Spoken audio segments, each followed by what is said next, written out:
بسم الله الرحمن الرحيم أعوذ بالله من الشيطان الرجيم Assalamu alaikum wa rahmatullahi wa barakatuhu. Peace and blessings on the Prophet sallallahu alaihi wasallam, on his family and his companions. This week's reminder will be from the life of Abdullah ibn Umar. May Allah be pleased with him.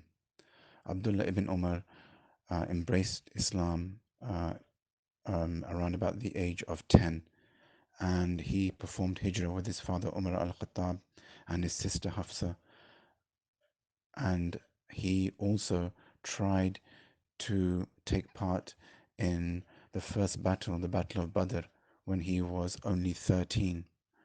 However, because he was so young, the Prophet ﷺ asked him to return, and he could not take part in that battle.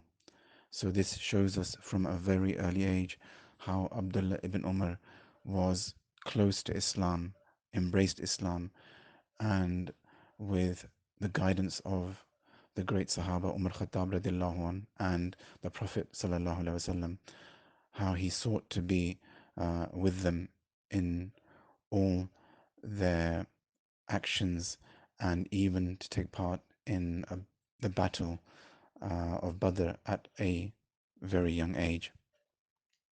So from this, following this eagerness to follow the Prophet in all his actions, the mother of the believers, Aisha, may Allah be pleased with her, once said, "No one followed the Prophet's steps in coming and going as Ibn Umar did." So this is how he was acknowledged in trying his best to follow the Prophet sallallahu alaihi wasallam. Because of this position that he had, he was approached many times, but he was careful when he was asked a verdict.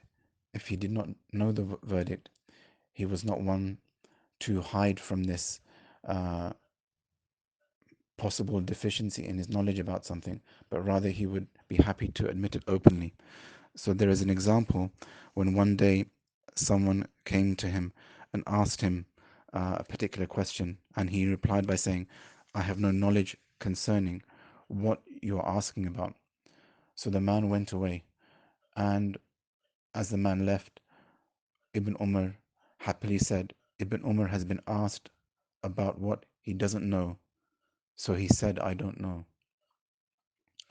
Another example of this hesitancy to deliver a verdict about which he did not know about was in the time of the Khalif Uthman. May Allah be pleased with him.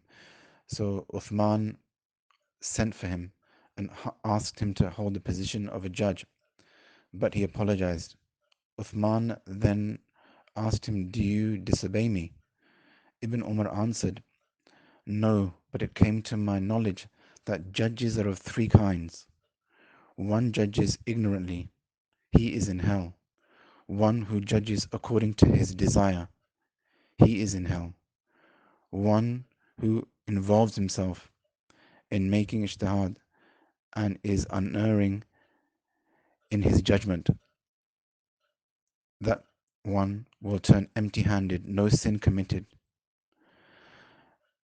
and no reward to be granted. I ask you by Allah to exempt me." Uthman exempted him after he pledged not to tell anyone that he had refused Uthman's request.